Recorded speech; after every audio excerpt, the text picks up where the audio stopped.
We just had a power shortage, so that's why the second class was cut short. But I'll tell a story. And the story happened in Russia. I know I told the story before, but it's a good story. The story happened in Russia about 10 years after the fall of the Iron Curtain. So let's say it was 20 years ago, 20, 30 years ago. And eh, they started allowing Chabad houses to work in Russia and to be actually to spread out Judaism. And there became a big awakening of Judaism in Russia. In Russia, so one of the places, one of the Chabad houses decided to make a Chabad a Passover Seder in one of these towns where there previously had not been anything except for communism. So they took they asked for volunteers, and one young man volunteered. He didn't know Russian, maybe a little bit, but didn't know Russian. And they got a translator for him, and they went to the head of this little city, wherever it is, a little town, and they said that they wanted to make a Passover Seder. So the mayor of the town had no idea what they were talking about. It's a Jewish thing, are there any Jews here? So he said he doesn't know. The Jews themselves don't know if they're Jews. But if there's free food, they'll come. People will come. Jews will come, and non-Jews probably won't come. They said, okay. So they said, but we have a big problem. How many Jews do you think will come? They said, maybe they'll come 300, I don't know, maybe 500. Have you got a place big enough? He said, we don't have a place in this town that's big enough to hold so many people. Even at the weddings, there comes, 150 people, 200 people. No way.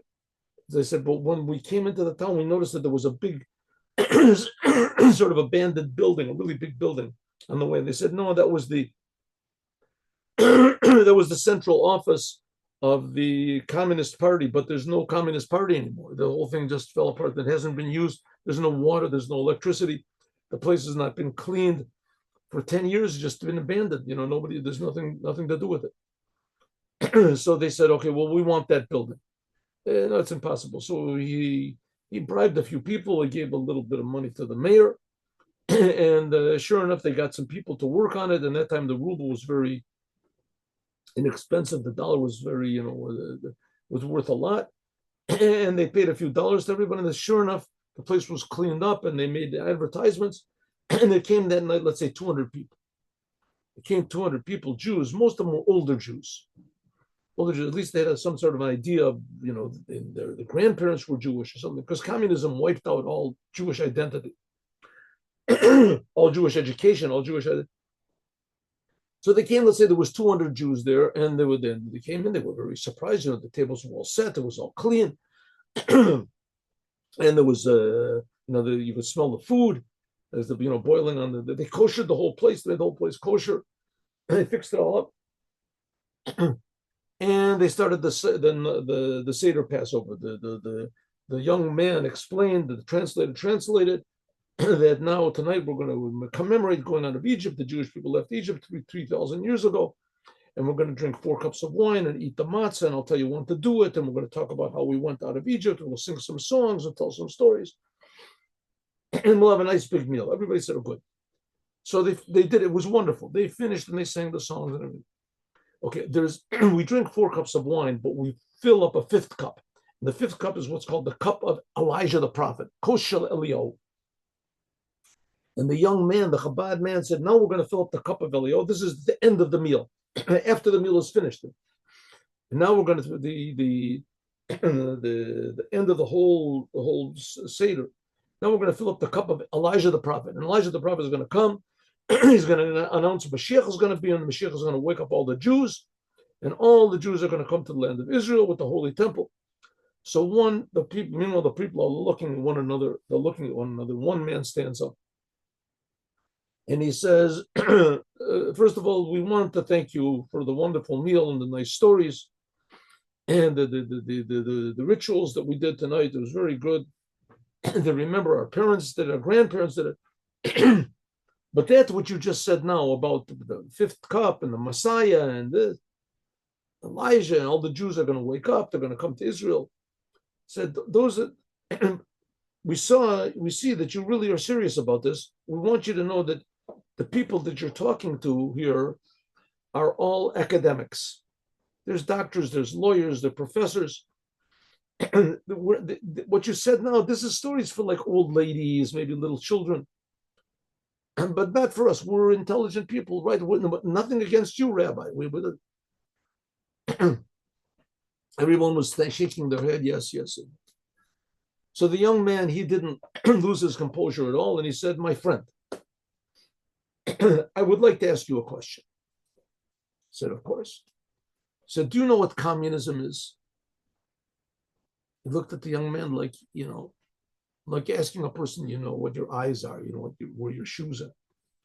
He said, "Communism, of course we know what communism is. We ate communism, we lived communism, we breathed communism.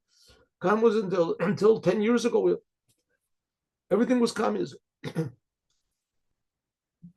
The Chabad boy said, "You know what communism is?" Yes, of course. He said, "Tell me, just think, if someone would have told you 20 years ago that you would be sitting in the headquarters of the Communist Party, in the middle of your city, the headquarters, and you would be talking about God and doing a religious Jewish practice 20 years ago, would you believe them? Wouldn't you think it was ridiculous?" The young man thought and he said, "Bravo. You're right. No one would dream that communism would end and Jewish people would actually know anything about Judaism, anything. And here it did end completely. And here we have Jewish people sitting and they're doing Judaism, despite all the efforts and the victories and the power of communism. And it was just, the ultimate power. They ruled over every movement, every thought, every this. But nevertheless, that's it. The whole thing fell down, and all the Jewish people in Russia became aware that there's such a thing as Judaism." He said, "Bravo, bravo." Everybody clapped. And just as it happened to communism, so it will happen to all of the forces of ignorance and darkness and selfishness in the world. In one instant, we'll realize that the whole thing was just a big, terrible nightmare. And that really wasn't anything. Mashiach will wake everyone up to what a Jew really is, what good really is, to what real joy is with Mashiach taking all the Jews out of their Egypt now.